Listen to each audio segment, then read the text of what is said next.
this is the Quackcast vidcast. It's number 252. I'm Ozone Ocean, and with me is Tantz Aerine in the red hat there, Pitface in the Peruvian alpaca hat there, and Baines in the Satan hat there. Hello, Baines. I'm holding very still. You are very still. Pitch, you're holding your own very well. And I'm trying. And Tantz Aerine, you're holding a cigarello. As always. As always. So we're going to be talking about wish fulfillment. Is that right? Yes. I don't know, you're the captain of this vessel.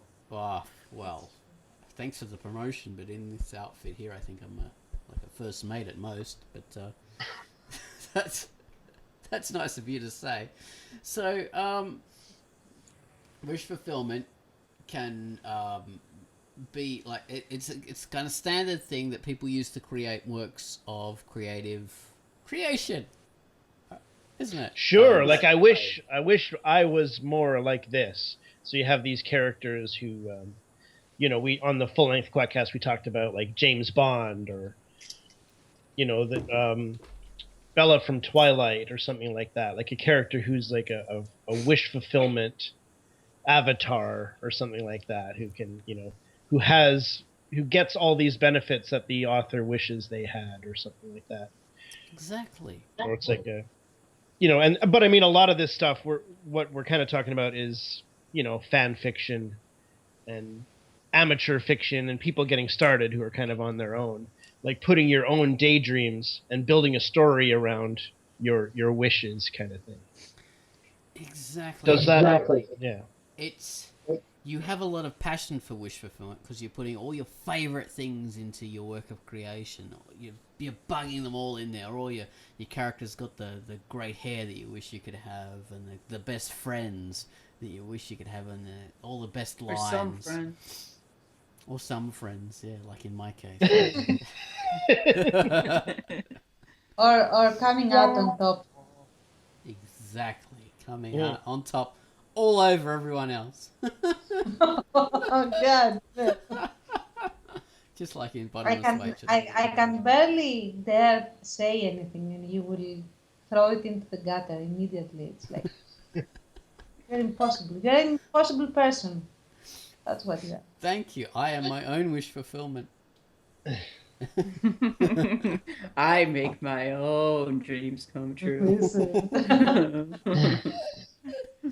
So we discussed in the longer version of the Quackcast that wish fulfillment can be a great positive thing because you're putting all your passion and it's making you excited about your work of creation because it's got all these things you're passionate about in your work of creation.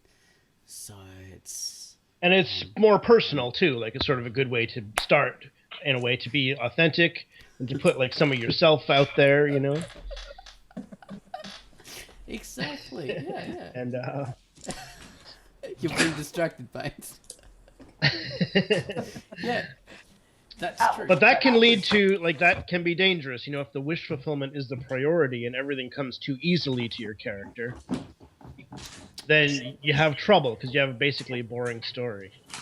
You have something that's can only be enjoyed by you as a daydream or a fantasy or whatever. But for most people looking at it or reading it or whatever, it's going to be horrible. There's no conflict. There's no hardship for your character. Just basically the character is masturbation. not interesting. Yeah, exactly. So that's the big thing you gotta watch out for. That the first time that you are told that your story sucks because it doesn't have all these things, or it's horrid because the main character is insufferably perfect or whatever. And that is, if you manage to overcome this and go back to formula and try again, then you are on the way of actually becoming a writer. But I think everyone starts by self-inserting themselves into a situation or correcting a situation or altering things to fit themselves in a way. That's a good point. And this is me gesticulating and being visually interesting. Needs more. But yeah, I think we don't want to dismiss that initial spark, that thing that like people get passionate about what they wish for and yearn for, that's not a bad thing. That's No. you know, And all right, all so the great stuff comes from that. You know. it does. That's a very good. God, I can almost smell those pits. Stop it. It's disgusting. But so Iron Man. Iron Man. Oh yeah, they do look like that. Okay, so we did discuss also bad examples of wish fulfillment where people have taken it too far. So it started like fan fiction, of course. Twilight. It's not so much a bad example in that was very popular, so that struck a chord with a lot of people. So Still a bad self-insert though. Yes.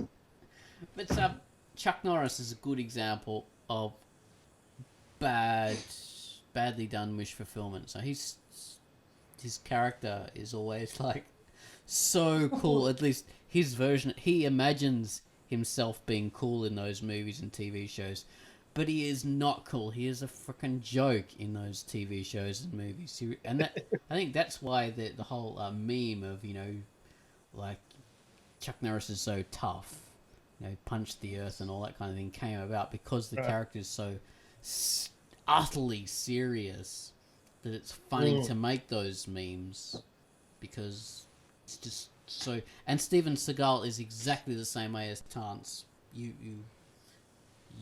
came up with that one. Yeah, he is exactly the same thing. He's more serious than serious, more stronger than strong, and ultimately and more environmentally sensitive than the environment itself. He's got the Indian wisdom of the natural people and the earth, and he's basically a nature god. He's an elemental spirit. So how do you guys think, Tantz kind of said, how do you, how do you take a wish fulfillment idea and make it work?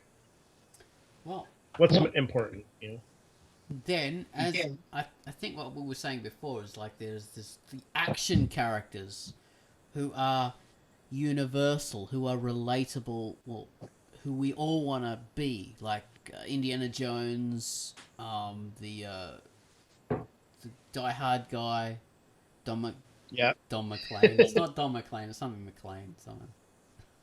Yeah. This American Pie. The wrong McClane. John McClane. John McClane. That's it. Yeah. Yippee-ki-yay, motherfucker. So. Yeah, Indiana Jones, as I already said before.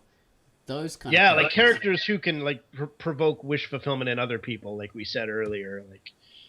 That's great. That's what you want, right? Because then people get excited about reading it and looking at it. Sarah Connor from Terminator 2. Yeah. She's another superheroes. Your various superheroes. Yeah, Superman, Iron Man. You want to wear his socks so you can be him. As one particular person has done.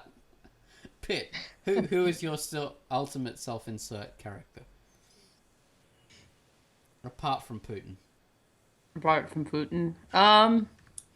I'd say Hannah Montana. Hannah Montana, wow. Okay. Wow. Miley Cyrus. Interesting. Somewhat surprising, yeah. We even got the same hair, look. Oh my god, it's true.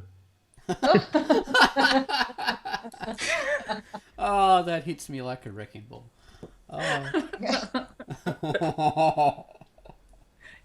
Absolutely Gotta awesome. put the guns back away. What about you, Tantz? What's your ultimate self-insert character? Apart from Chuck Norris, yeah, and Putin. I don't know. We have stumped the Tantz. I really don't know, guys. I don't know. Who do you think would be? You tell me. Sakis. Sakis, exactly. There you go. That's it. I'm Sakis. Wow. I love goats. Not that way, you pervert. Oh yeah, they're always horny. Awesome. That's the thing about girls. Yeah. Well, I think for me, yeah, the Indiana Jones thing that Tantz mentioned before, in the Quackcast, that you should be listening to the long version. You'll eventually find it if you listen to it enough. Yeah, the Indiana Jones kind of thing. I think that's the ultimate. James Bond when I was little, but now I'm too old for that, and that seems really dumb. To be honest, when I was around like late teens, Oh. Opa! Oh man. we clap in Greece when that happens. Are you okay? Go This on. is Oh. He does. You do, man.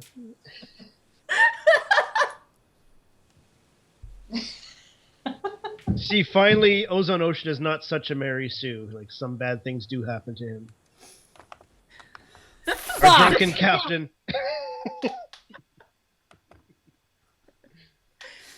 Alright, let's continue with the Quackcast. We'll end it and I'll clean myself up, as I do after every Quackcast.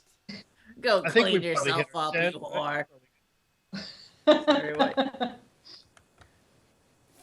Fuck! Okay, go on. Well, did I just destroy everything with that, did I? No, I think we're good, right? That's probably a good little taste. Wish fulfillment. Any more we need to say? You bastards were all wishing for that and it happened. Thanks. The secret, man. It's all for shit.